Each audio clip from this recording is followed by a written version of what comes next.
OBS. And then it starts streaming and we're live. Woo! Heck yeah. Um okay, I'm assuming that the audio is working because I recorded a piece of I recorded it instead of streaming I recorded it on OBS. It seemed to be working. Uh so uh if anyone can let me know in the pop-up or in the chat if it is working or not, that would be super great.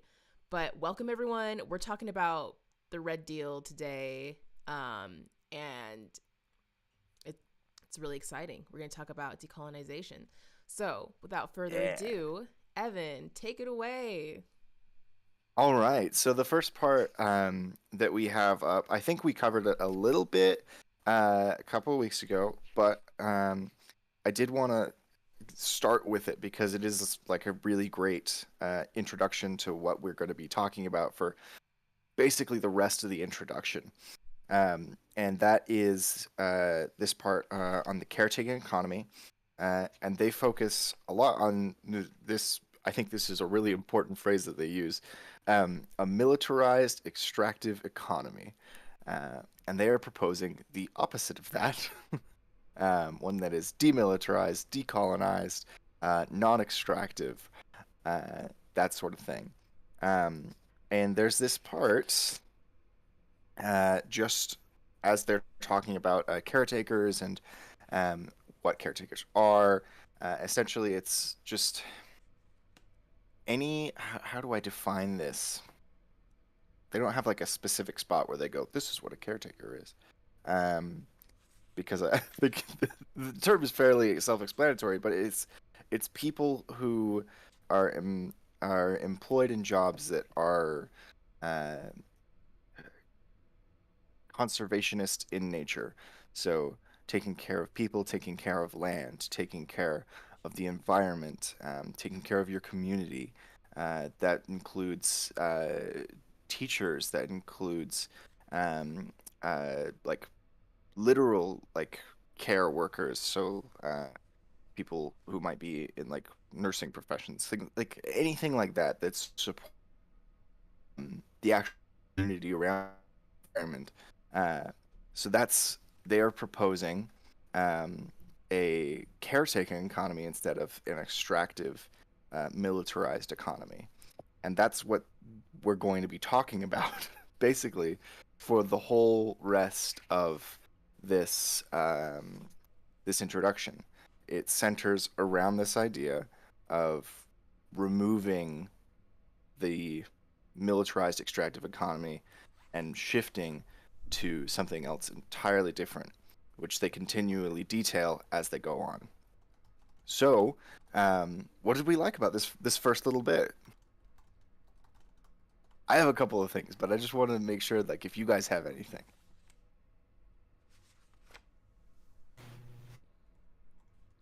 Yeah, I just wanted to say I really like your description of it being conservationist in nature, those jobs that you're describing. I think that's a really uh, good way to put it. Awesome. Um, yeah, so that's one of the main things. I really loved this part that they had towards the end, and it says, if we're going to have a chance at defeating the fossil fuel industry and preserving the earth, which keeps us alive, the decriminalization of caretakers and caretaking labor, indigenous caretakers in particular, must be a fundamental priority. And I think that really centers uh, the fight that is at how would you say that? Um, it's the current battle is making sure that these practices that support that kind of economy, a caretaking economy, are legal as companies continually lobby for their extractive economy to be the only legal form of economic practice. Um, and that is supported by the militarized part of that extractive economy.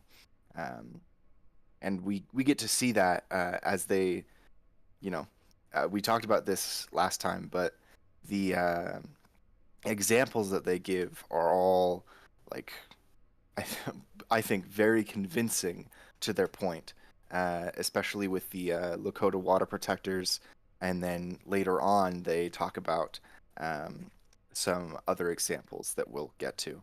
Um, but the next part is on demilitarization. Uh, so, what did you guys think of that? Oh, really fast, I just want I to. really was interested in some of this, um, like the terminology that they use. You were saying something, Lua? Yeah, before we move on to that, I just wanted to add something about caretaking. Absolutely. Yeah, Wasigon showed me these videos about like what land book looks like, and it was like land back, past, present, and future. And I don't remember which video like which one it was, but they stressed like land back being like this like co caretaking, um, and like what that would look like realistically in the future. And so I think also even the book doesn't talk about this specifically, or if it does, we haven't like quite gotten to it. Um, like stressing that like ownership, like rather than there being like an ownership as you know, like the way that we like traditionally think about it in Western society, or I guess even like the world, how like, people think about ownership, like this is mine, I get to do whatever I want with it. But instead stressing like we have like this co caretaking responsibility to the land, and how do we do that together. So yeah, I just wanted to bring that up really fast, but yeah. Awesome. Yeah. No, the emphasis on community is, I think, one of the central parts of the book.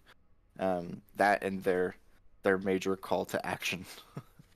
Um, but they talk about in the demilitarization section about how as the uh, environment continues to feel the effects of climate change and resource extraction, that this will, what does it say?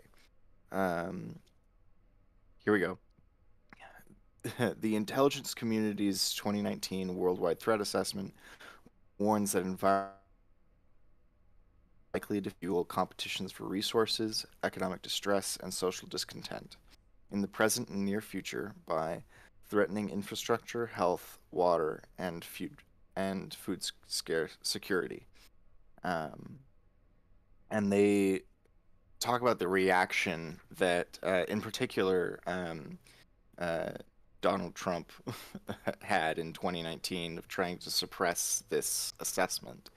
Um, that like this is like a general threat to the established order. As things get worse, people will look for better options, um, and they then increase military spending in reaction to that.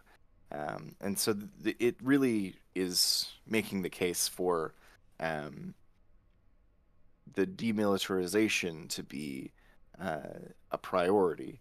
Because without it, we will continually see uh, a, a state with broader police powers um, as we go forward, and as the uh, climate change crisis continues to escalate. Um, there was a, let's see, they were also talking about how the, like, going back to the caretaking economy, the military is the kind of force behind the state that is imposing, that is supporting, I should say, the uh, laws that criminalize the caretaking economy. And they actually give a couple of examples, but one of them, they just said like 8 states passed these laws, and so I had to, I sat down and I went and figured out what all those states were. I figured since we're on a stream, I might as well say them so we all know. Um, that is Oklahoma, North Dakota, South Dakota, Texas, and then there are pending laws in Idaho, Illinois, Kentucky, Minnesota, and Ohio. So what are some of It those is laws? So these are the American Legislative Exchange Council ALEC inspired critical infrastructure laws, which criminalize like protesting oil pipelines. Um, Basically, it criminalizes people who refuse or protest um, the extractive economy practices that are occurring in their local areas. Mm-hmm. This is particularly uh, dangerous for um, uh, native peoples who are trying to stop companies from extracting resources from their land, um, because that's usually where this kind of activity is going to be happening. So, yeah, Yeah. Oh, I'd like just to so jump we're in. aware of the dangers that are currently occurring. Yeah, and this is also happening in Canada. So in Alberta, like it's because most of the politicians up here kind of take all of their cues from the United States now, especially because of our premiers, which is like the leader of a province. They they followed suit, and after like Wet'suwet'en and people blockading railways and stuff like that, I think it was 2 years ago now, which is nuts.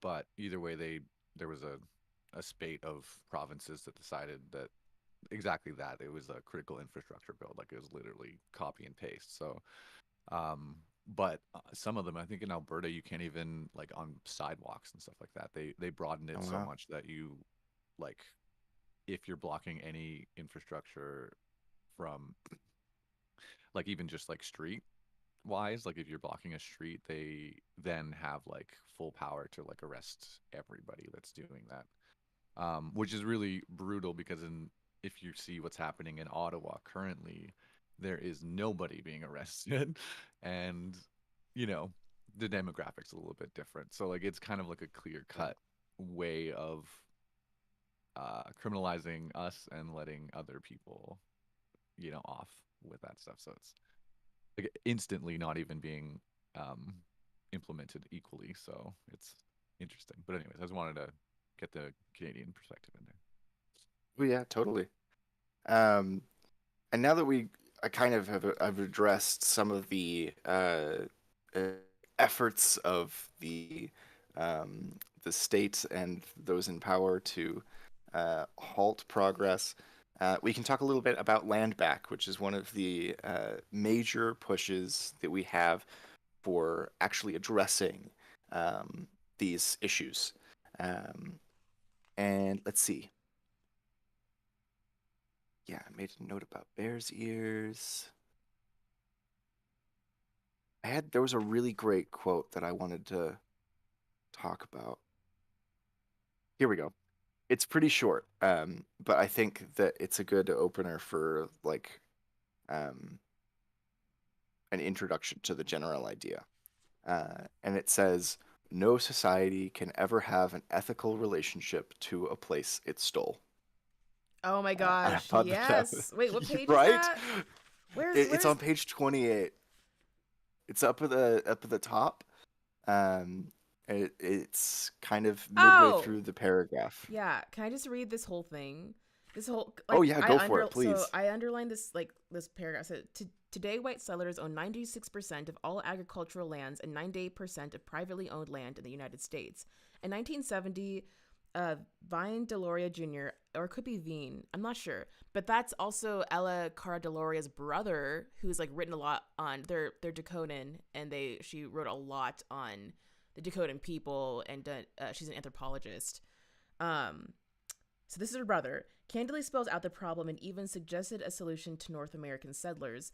It just seems to a lot of Indians that this continent was a lot better off when we were running it, he wrote in the New York Times. Perhaps liberal-minded readers of that era thought it was clever wordplay, the posturing of a red power militant, attention-grabbing sloganeering, but not a serious political demand.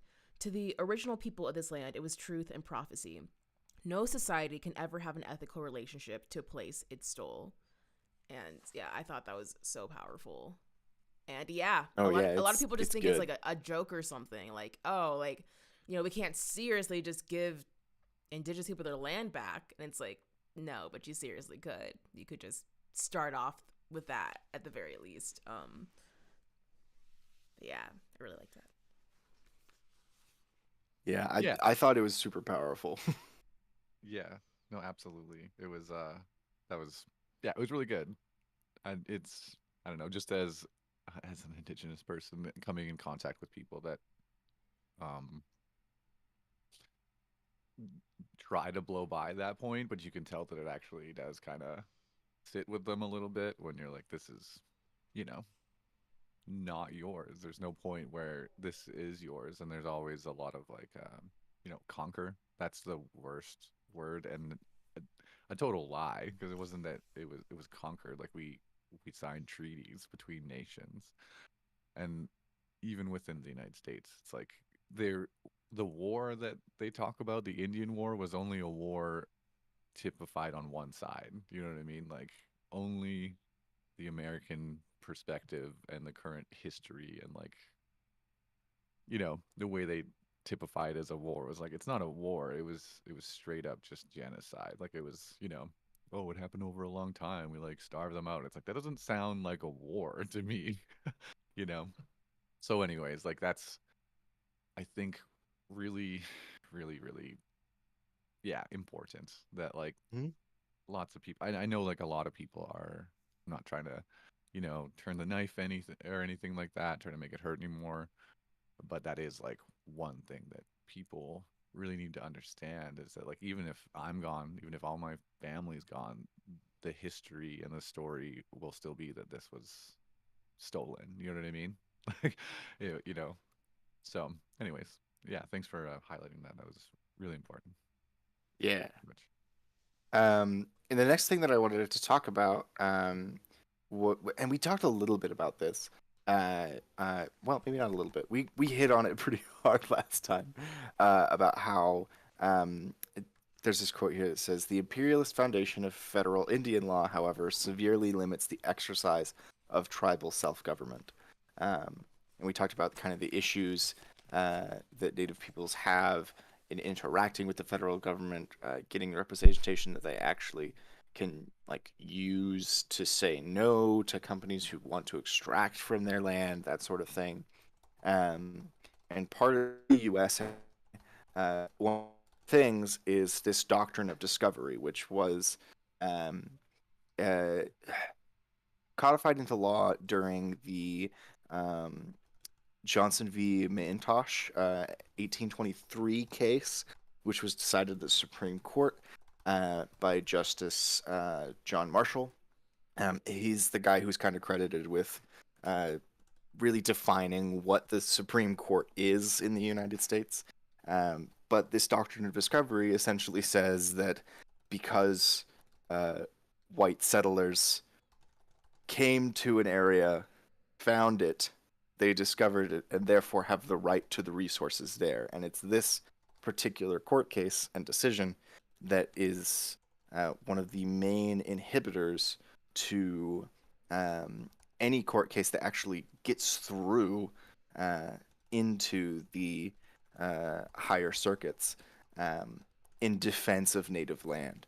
Um, and so these ideas have continually kind of um, uh, given white settlers the uh, advantage in every case, and so these things are still in play. Um, they haven't gone away. The most recent citation of this court case was, and the doctrine of discovery was 2005, I believe.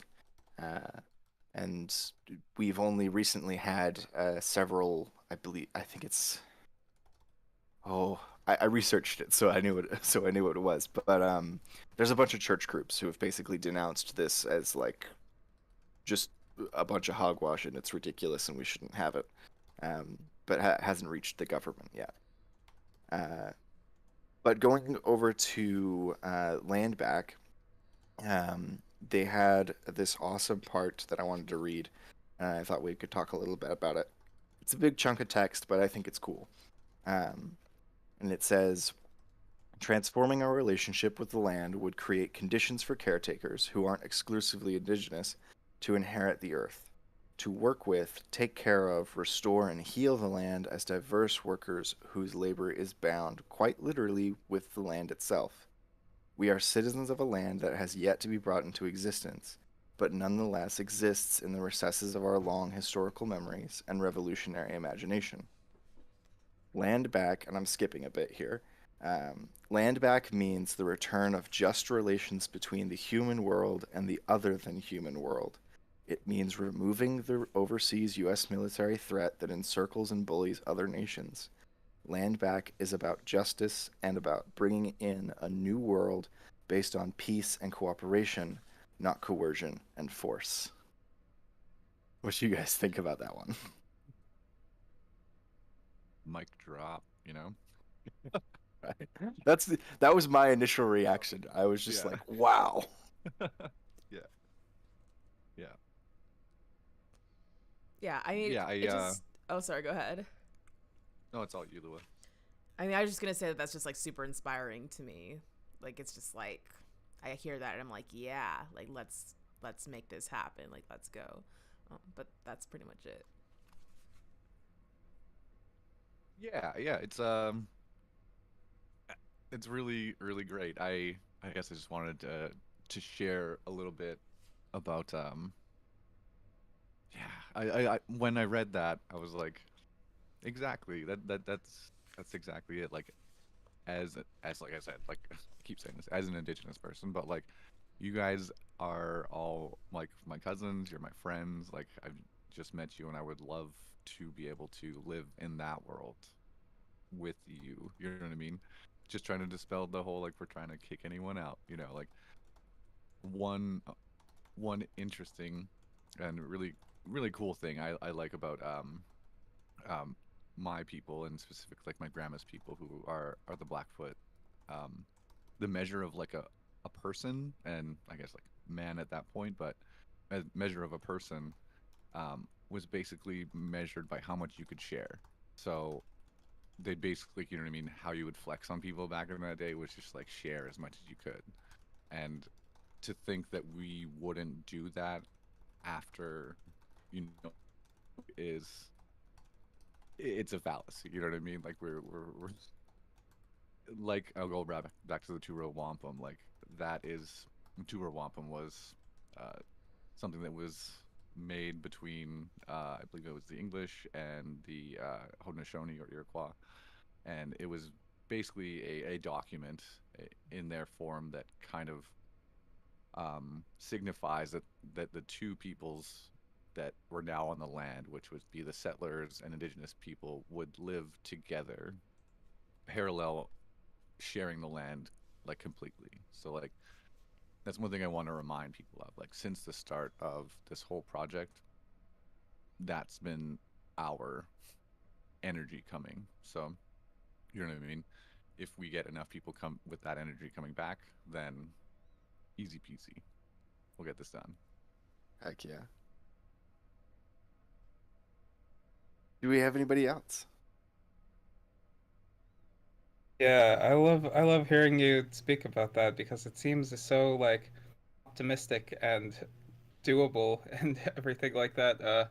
And this is kind of something that I struggle with because when I like first started really reading about indigenous struggles, it was like a little bit before the Dakota Access Pipeline pushback started getting like really popular and everything like that. And I remember thinking to myself that like at a certain point, Obama's like halted the pipeline, and a whole bunch of people were celebrating, and they were like, "Yay, it worked! We did it! We resisted hard enough!"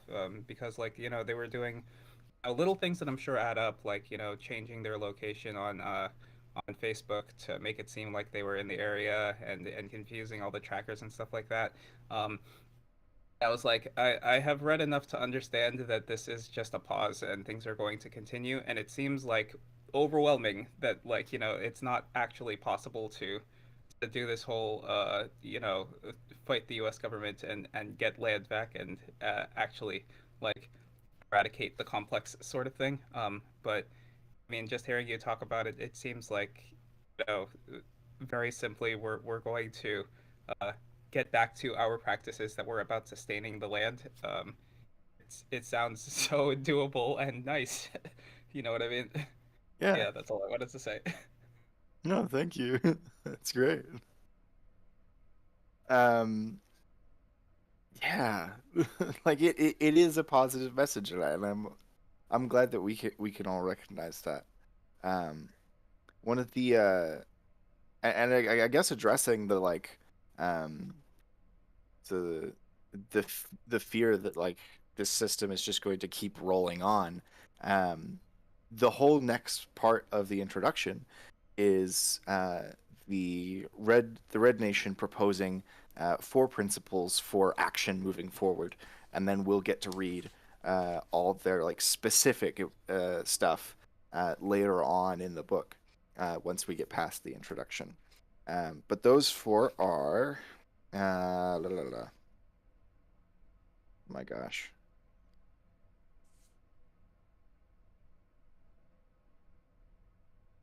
like looking at the page, like where is it?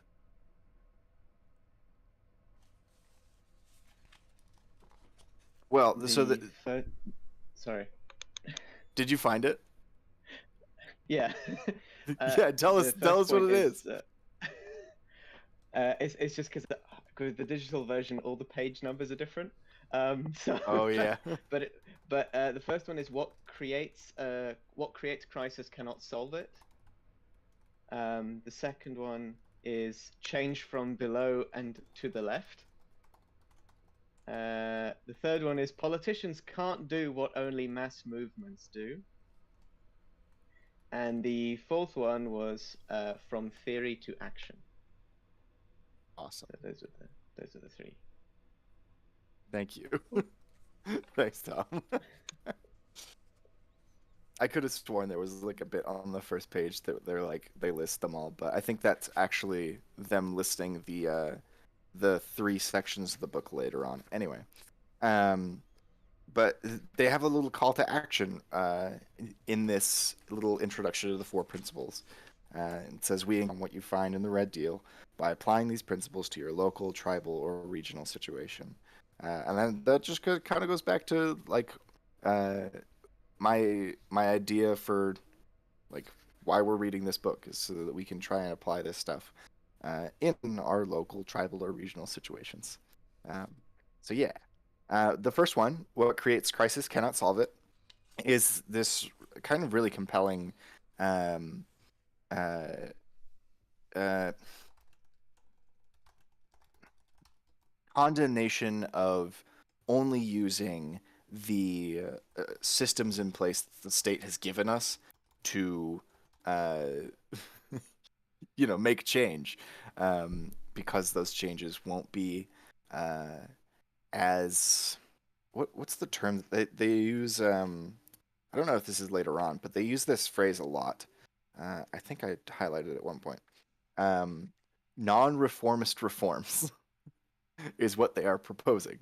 Uh, so instead of compromises with the existing power structures, they are proposing like genuine, major, I would say revolutionary reforms, rather than some kind of diluted, uh, slow shift to a different system or a system that is less punishing. Um, they have this really cool bit where they talk about their inspiration from Black abolitionist traditions to call for divestment from carceral institutions like police, prisons, the military, and border imperialism, in addition to divestment from fossil fuels. One of the things they go back to a lot is their interaction with the ideas of the Green New Deal, and how they are building upon them. And I think this is one of the major additions to the idea of the Green New Deal, which doesn't include anything beyond climate relief. Um, they're proposing something that is much more broadly uh, non-reformist reformist. I think that the phrase is funny. I think that it is like a revolutionary kind of reform what they're proposing, rather than something that is just simply like a non-reformist reform. So yeah, I think that this part we can all pretty much agree on. We're all fair, like just from our like personal introductions earlier. Um, we're all pretty fed up with capitalism. I think we as a book club understand that bit. Um, and so I just wanted to read this last quote that finishes off the first proposal section. The first, what do they call them? Principle. Um, While ludicrous under our current system, imagine the world we can build through divestment. With the resources we gain from divesting from the U.S. military alone, we could end child hunger, homelessness, and fund renewable energy on a global scale tomorrow. Literally. There is not, as the ruling class wants us to believe, a scarcity of resources. There are plenty of resources to fund these programs and restore dignity to our relatives. We must simply wrest them from the greedy clutches of the ruling class and redistribute them to the people, which I thought was great. But heck yeah. But talking about change from below and to the left, what did you guys think about this section? Let's go. I like hear that. I'm like, yeah, let's like, how do we do this? Let's, like, I don't know. I just love how it's like talking about all this revolutionary action and, you know, all these like socialist and communist ideas without explicitly saying that. And I'm like, yeah, this is kind of what we need right now. But yeah, definitely feel inspired. I'm on the same page as Lua with the let's go. I think the government puts a lot of time and energy into convincing us that we can't do anything to oppose it. And once we can figure out how to oppose it, we should go for it full force. Heck yeah. Mm-hmm. There was a quote that I thought was in this section, but it's in the next one. But I remembered another one that I liked a lot. There was also some other ones from the previous bit, but they might become relevant later on in the discussion. They're not relevant yet, I don't think. But there was from here, which for me is page 49. I don't know what page it is in the physical book, but it says, "There can be no rich people without poor people. The rich depend upon the poor, but the poor don't need the rich. We only need each other. The power of the masses." And I was like, that's also very succinctly put. It's like, just as the myth of scarcity of resources, there's also, you know, this, oh, well, you need us to give you jobs. You need us to give you the opportunities. It's like bloody Ferengi opportunity. But it's I mean, basically yeah, they're a caricature world of is that. run by Ferengi. Yeah, that whole like concept is like, no, but you need people, you need us to exploit you. Otherwise, what would you do? It's like, Right. no. So I like that bit. Yeah, I also like all the other bits. right. The change from below is really big. But Ben, did you want to say something? Yes, thank you. Can everyone hear me? Mm-hmm. Yes. Okay, cool. Hi, everyone. I joined a bit late. I had read this book already with another book club, so You're cheating on us? I was trying to find my copy. I couldn't find it. I'm just sorry. You're good. I'm in Ottawa right now. I don't know if anyone has been following the what's been going on in Canada in Ottawa, but basically, I have a lot on my mind, and I'm really enjoying hearing people talk about like possibility and opportunity and direction and hope and optimism.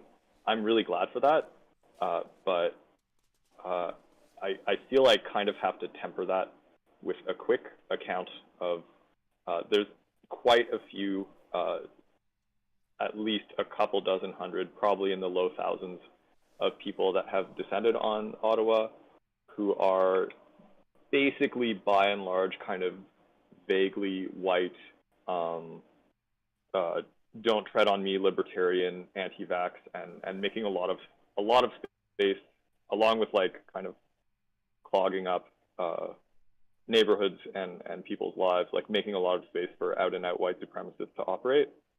So it's kind of scary, and I know that for sure some of you have like seen this kind of thing before, especially in the States. Bit of a wake-up call for us up here in Canada, a very similar settler colonial entity to you folks down there. So I just wanted to, I wanted to add that, yes, the opponent is the government, and also there are like very tangibly organized, massive movements that are like that exist and that are only going to grow. And I'm having a lot of trouble figuring out how to confront that myself, and even within my community of people who feel similarly to me, it's a little bit overwhelming and scary. So I just wanted to drop that in, and I'm sorry if that puts a pall or casts a pallor. What's the expression? Something like this.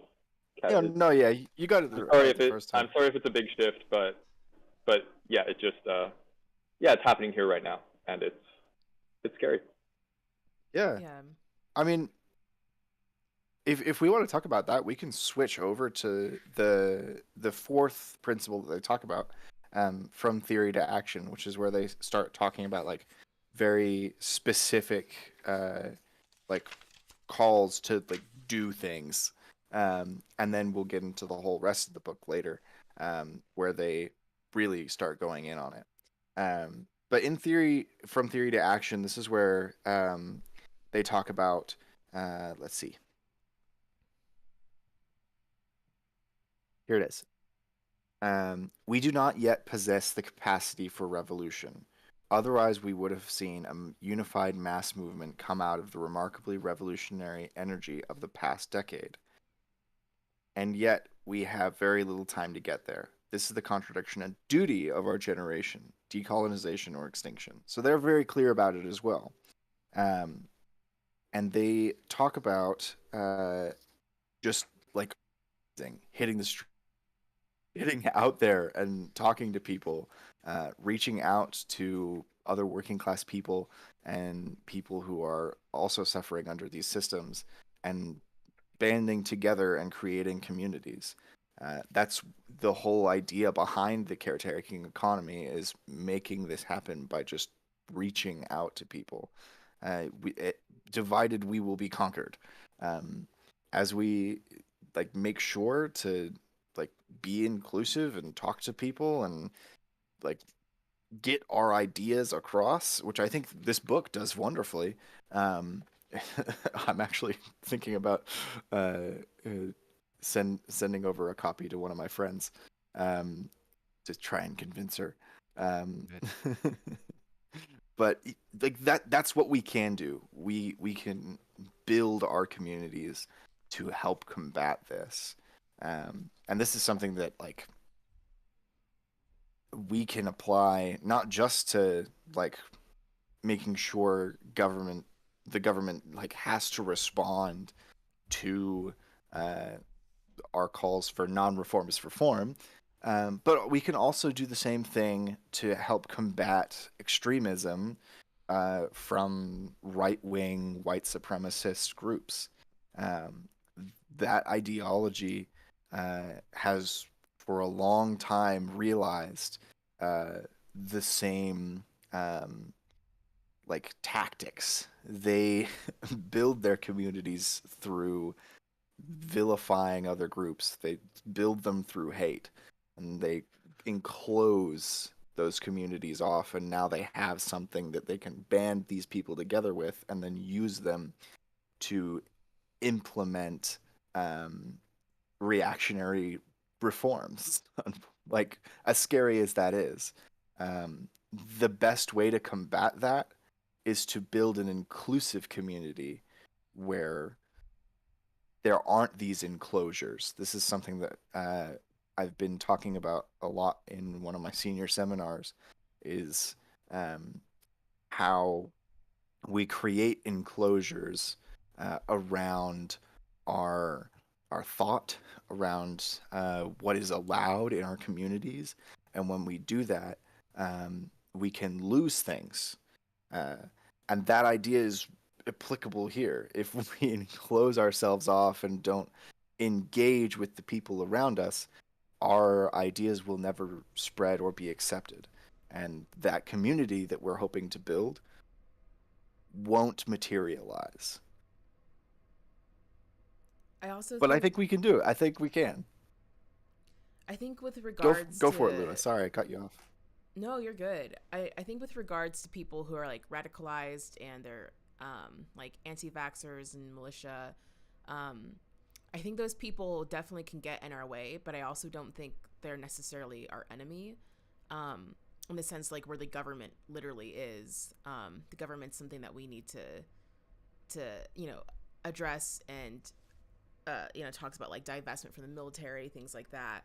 But I think the thing that I've really come to see with like these people who are radicalized on the right is that they're also victims of this system. That doesn't necessarily mean that I like them, or it doesn't mean that um yeah, they're also like, I think the poor working class white people are just as much of victims in this as just uh on account of being poor, working class, and white. And so I think definitely like they can hurt us and be a hindrance to any progress, and that's something that like needs to be addressed.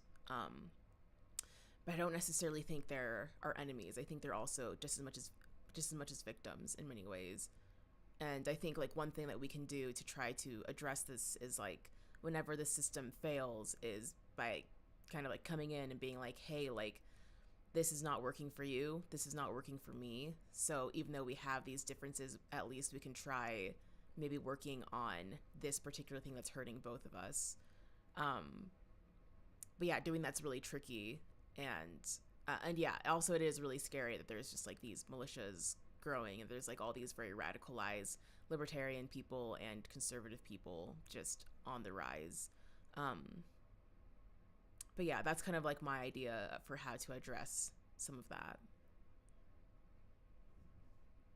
Yeah, I think Awesome. there's also part of the background of a lot of those militia groups, like where I grew up, there's a lot of that, a lot of that. And they were, if you go back in time, not even that long, they weren't radicalized right exactly. They were definitely fringe, and they were like conspiratorial and all these things. And there were definitely, some pretty intense threads of racism in there. Um, but something like there were concerted efforts by the right wing, like in the early 2000s, to pull all of them right under under their umbrella, right? You get the elevation of things like the Minutemen and um, uh, yeah, you get this sort of like Christian holy war thing that infuses these groups that up until a point hadn't even been religious. They were just, they were, I don't want to say they were just isolationists, but they were really anti-government, and they were like really not nationalist. A lot of them, like now those same groups who would have been burning the American flag are like hoisting that shit up, right? Um, but yeah, it's weird because I think their disenfranchisement comes from the same roots as any, you know, or as a lot of radicalized people's disenfranchisements. And the expression ends up being different, and it almost feels like somebody got to them. Somebody got to them before good ideas got to them. Yeah, Spread it good was ideas. so wild to see fuck Trudeau, sorry, on the side of that. Um, Ah, the Chinga la migra. yeah, uh, I don't know if it's like a truck, yeah, truck trailer like parked down at the Parliament building down there, and it's just like exactly, guys, like we all don't like him. Like it was so weird to see these people at the same place that we are, just with like a total, like, I don't know, I like to kind of like not rituals, but like these just like ideologies, whatever you want to call it, but like these small differences that are pushing them into like the different category. And it blew my mind. It was just like all of these people I agree with like 90% of what they're saying. None of the hate against any minorities, but like everything else about like the system's not working, and then just like misplaced uh anger at like and blame about like who's you know to blame for this, I guess. And it's just been like they got Trudeau correct, but like they just need to expand on that, the whole system. But yeah, all I want to say was I was up late last night watching those, and I was just like shaking my head and chain smoking because I'm like, what? How do we get to these people? And I think creating these community and having them established, and when some of them are ready, the reality is we might not be able to get to any of them, or some of them, sorry. But like there are some, when the bottom falls out, they are going to be looking for help. I mean, we saw it yesterday, even with them going to the homeless shelters for food. They recognize that there is a system out there for them that can hold them up, and we just need to strengthen those systems and pull them away from power, of current power, so that you know they'll be part of our community and not that intense community. But how that happens, I'm not sure. Yeah, I wanted thanks. to just oh, sorry. Since we're on like since we jumped to from theory to action, there's just like a couple things I wanted to read from that really fast. That I just thought were really important. On 38 at the bottom, it says, as the Black Panther Party decided at a certain juncture in its history, the Red Nation realizes we must undertake realistic and principled actions now that will help build our cumulative capacity for revolution in the future. We must not turn away from the truth. We do not yet possess the capacity for revolution. Otherwise, we would have seen. Oh, this is what you already read, Evan. But we would have seen that action take place. But I think something that I really want to point out is like, as we've been reading things like Blood in My Eye, like just realizing like how, I know I say this like every book club, but just like how important the revolutionary work that the Black Panther Party did at that time, where they're like, we need this to happen. And it ended up not being successful. Again, like all these leaders were murdered, but also that revolutionary work they were talking about was absolutely needed. And we're coming at a time where with climate change, like it's, the mass scale of how many lives it's going to destroy. Not that capitalism isn't already destroying so many lives, but just like on an even bigger scale, the lives that are going to be ruined. It's like we don't, they talk about how we don't have time for that. It's not just healing individual trauma. It's just that we won't, like, it says climate change will kill us before any of these actions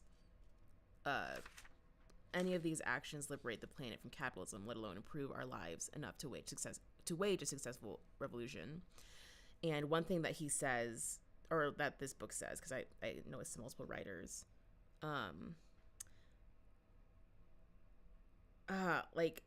so this is on bottom of 40. We must wield power in all arenas to build our movement. We must create the conditions for liberation by any means necessary. So, we will not be fooled by reformers' doublespeak, nor will we relent in our plans for liberation, whatever strategy we choose. We will operate from a position of strength that holds the abolition of capitalism and total liberation as its uncompromising core. And I underlined that because just any means necessary. That's something that like Frantz Fanon talks about. I don't know if it's brought up in The Wretched of the Earth, but I know that that's like I'll see that like graffitied in places, by any means necessary. It's like a really important phrase where it's like we need to have this happen. But again, I just want to like kind of point back to all these callbacks of like Black revolutionaries, because I do think that like, to me, I'm noticing this thing where like I think like Black revolutionary work and the call for land back, I honestly think those things are to me like obvious accomplices. So I really want to like see this like kind of like Black and Indigenous like teaming up, because I think there's actually like, a lot to collaborate on, and so I'm really glad that this book is drawing on that. But yeah, exactly what that looks like, I guess we'll find out in the rest Actually of the go book. into that. So there's this really awesome paragraph right after the bit that you read, where they go into specific examples, just like really fast, to really make it clear what they're talking about. Okay. And it says Wait, they what will page is look like this? grassroots. This is Sorry. this. It starts on 40, but it's really on 41. Okay, gotcha. And they actually like blocked it off too, so it's like a little bit different in the book from the rest of the page. Um, it says they will look like grassroots indigenous seed bank networks, where thousands of sustainable farmers share, trade, and feed their communities. They will look like successful runs for city council elections, where left candidates implement a people's platform for climate and social justice at city and municipal levels. They will look like or tribal colonial water settlements by banding with other indigenous nations to blockade all government and corporate efforts to commodify water. Whatever form they take, we must simply get to work. Mm-hmm. That's where it's at. I mean, And that's where what it's the rest of the at, book is going to be. and it's like, what about like the divestment? Like, I guess for me, I'm like thinking about this stuff, like divestment of the U.S. military budget to our schools, and ending homelessness and things like that. I'm like, yeah, it just yeah, I want to like know how to take like action for those things, but it also seems like, yeah, honestly, that just seems like that would be something that would happen after an uprising or something like that. But yeah, They I mean, do I mention totally a agree with couple of all these. organizations. Oh, yeah. Yeah, I definitely agree. Like Sorry, all this continue. list, the list of the things that it talks about, I definitely agree with. And yeah, I mean, I don't disagree with that. And it also seems like there's like kind of like a more like, especially like with climate change, like how do we get our government to stop to care about climate change in a way that's going to be real. I mean, I'm thinking like mass If I strikes. could add something there. Yeah, you're like, there's a greater sense of urgency than what is being presented here. I don't know if probably like this is going to be covered more in the rest of the book, but that's like, how I was feeling before reading the book, and during reading the book. And like one thing that actually honestly kind of was surprising, but like inspiring to me in a way, is that they mentioned that AOC was a water protector, and that a lot of people took inspiration from that. And like Lua, listening to you read the book, you also mentioned how they unintentionally referenced "Don't Look Up" because they were talking about like the nonsense that was like mining for asteroids, instead of focusing on what's on the Earth right now, right? And it's like, I think that like one thing that's really encouraging about this is that like in our pop culture sphere thing, it's like it's getting easier and easier to get people on board with these ideas, and to develop stuff from the ground up, because it's like you can point to a lot of references where it's like, okay, you already know that things are messed up. Let's look at people who are already doing stuff, and how they're doing it, what their ideas are, um, and how we can get them on board, right? And I mean, obviously, that's like not necessarily enough to go and take down the U.S. military, but I feel like it's a lot more inspiring, because like just a few years ago, it was like Black Lives Matter was like a super controversial statement, and it's like are progressing to the point where it's like we can actually get people on board on a mass scale if we put in the work. Yeah, If I could just and say it something does. about U.S. military. Yeah, go ahead. Also, hey, Silver Um, Spook, I'm really glad you're here. I'm sorry, I've just been kind of hanging out, but yeah, just on the topic of the U.S. military, there is currently an action. Oh, yeah, by the way, I'm a Native Hawaiian activist here in illegally occupied by the U.S. military, Hawaii. Yeah, they're currently. You might have heard about the U.S. Navy spilling tens of thousands of gallons of jet fuel into our drinking water on the island of Oahu. So one action that's currently happening is we are physically blockading, directly targeting the U.S. military. I've been directly targeting U.S. military for a long time, but there's direct actions. There's a lot of protests, like all kind of sit-ins, die-ins, and yeah, we are directly impacted by the continued occupation and their fossil fuel. On top of the 25% of Hawaii that is all bases, and so yeah, so we're trying to organize. I'm actually, I don't mean to plug, but we're doing an international panel in about a week and a half on February 12th with Hawaii, Vietnamese, Chinese, Okinawan, Guamanian, Korean, North and South Korean, in fact, dealing directly with the U.S. military on the Luna Oi channel. So anyway, if you want to know one direct act, that's one educational direct action on top of a variety of other actions against the U.S. Not just the U.S., all of its allies, including Canada, the world's largest military international imperialist exercises. RIMPAC takes place in our waters here. So anyway, just that's not necessary. I personally, I think we have much larger relatives west of us that we're currently speaking with that are going to help us with this problem. And we should all, I encourage anybody, particularly if you are indigenous. I know Nick Estes, I don't know him personally very well, but I know he has been paying very close attention. I encourage everybody to pay closer attention to our relatives in more successful actual land-backed places like Vietnam, which is a point that I like to bring up, because they will be instrumental, I believe, in assisting, as historically, liberation inside of Turtle Island has been always, when it has succeeded, it's been with the assistance of international forces from the bottom end to the left that have had the international forces assisting internally headquarters of, I call it Western barbarism, but capitalism and militarism. And I think that's really what we're going to need to do. So, anyways, I'm gonna yeah. No, Lua knows I'm gonna rein it in and just cut it off there. But yeah, I did want to jump in on the military. So that's something that we can do. Is if you want to follow Oahu Water Protectors also to learn how we're all. Also, Hawaii, by the way, is a legal occupation. It's not a state. The state of Hawaii is a legal fiction under the UN. So, we're currently trying to get the United Nations and all of the group of the friends in defense of the UN Charter recognize us formally as Victoria Nuland, U.S. administration that couped Ukraine, and then basically showed up and glued together a bogus neo-Nazi government by just demanding all of her friends in Colombia, Canada, and the UK recognize a fictional government. Hawaii could be recognized by more powerful actual left entities, and we just have to glue left together. Build community. We have to glue all of our nations together. And I recommend all indigenous nations in Turtle Island request the assistance of the group of friends in defense in the UN Charter. Anyway, I'll leave it at that. Heck yeah. Language cousin.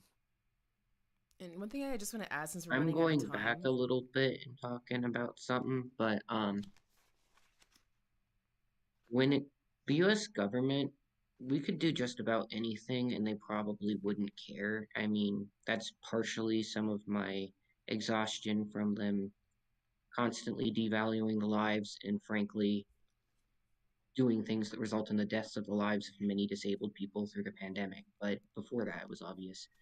And like, even if we were to get it to divest from the military itself, we still have to be careful about where they would put that money, because when it comes to things like schools are still a breeding ground for imperialist thought, capitalist thought, and like, I know my high school was very aggressively trying to recruit people into the US military the entire time I was there.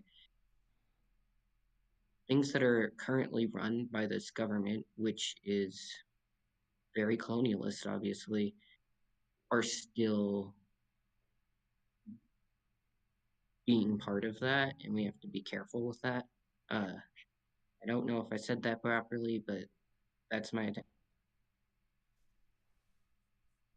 Thank you. I get what you mean. I just wanted to say that's totally true.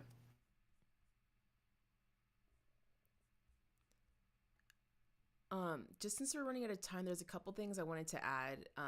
In the section in the four principles where there's 2 and 3, two is change from below and to the left, and then this section really stresses on people power. Um, it talks about how capitalism destroys this world. We must destroy capitalism, and it also talks about how we have to leverage, like the power that we have is people power, and we have to leverage our power as people. To me, I don't remember if the book specifically says this, but I do think that comes down to like striking, like being like we're not going to work if this thing doesn't happen, and things getting really serious in that way. And then the third principle is politicians can't do what only mass movements do. So, it talks about how we can't really have reform and we can't wait for the government to make these massive changes.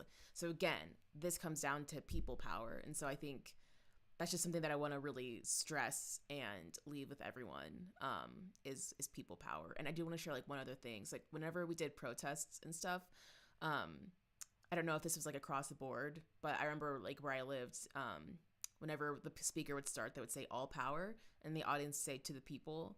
So I think about that all the time, and I think it's something that we just need to never forget. That's like our main goal in life is all power to the people. And yeah, I just wanted to touch on that before we wrap up. Oh heck yeah, that's like that was one of the last thing that I wanted to touch on too. was the people power phrase. I thought that that was really cool. So yeah, thanks guys. Like I think we're ready to move on to their uh larger sections. They do have a little bit on there, so I kind of like give a preface. But the three areas of struggle that they'll be focused on for the rest of the book are divest, heal our bodies, and heal our planet. And then there'll be the conclusion. So yeah, get pumped for that. Woo! Yay! Woo. So are we reading all of Divest for the next reading? Good question. Let me one sec. Let me switch over to my table of contents.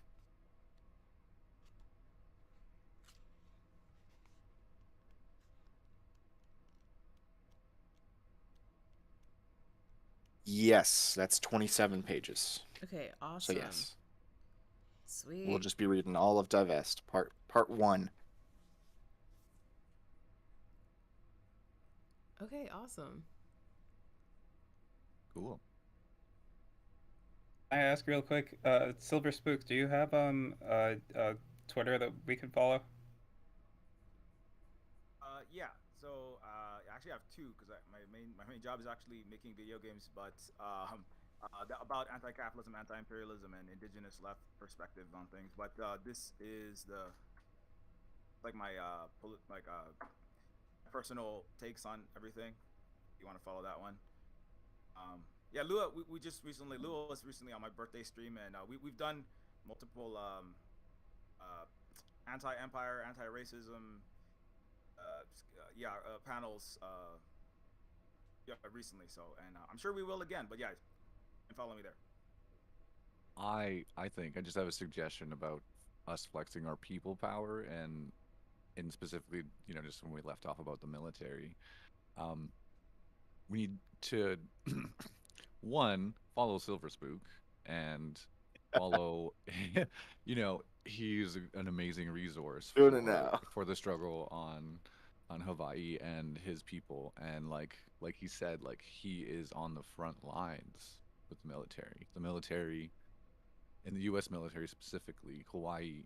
It uses Hawaii as its like main base of operations, so like support those indigenous Hawaiians that are their land back struggle like right now, and like our land back struggle. Like I know it's a lot, but you know what I mean? They are right there and they're doing things right now. And so that's one piece of it. The other piece is just to bring down the military is to give young men and women, right, that are looking for what they offer, which is like a life and money. You know what I mean? We just got to make sure that they have something to do. What that is, I'm not sure. I'm sure they'll probably get into the book, but yeah, I just didn't want to leave you guys and not give a shout out to Silver Spook, cousin. I watch you all the time. It's amazing, and all of you need to be watching that, man. Anyways, Miigwech, thank you. Yeah, and I second that. Message received. All right. Well, this seems like a good stopping point. Yeah, Evan, did you want to say anything else? People power. I don't People know. power. All power. All power to the people. To the people. To the people. Yeah. Okay. Thanks, Wasigan. You got it. We'll work on it. Cool. Well, I'll see you Workshop, all come in a back. little bit. And next week is all about love. So hopefully I'll see you all there. Heck yeah. Yep. All right. Bye, Thanks, guys. everyone. See y'all later. See ya.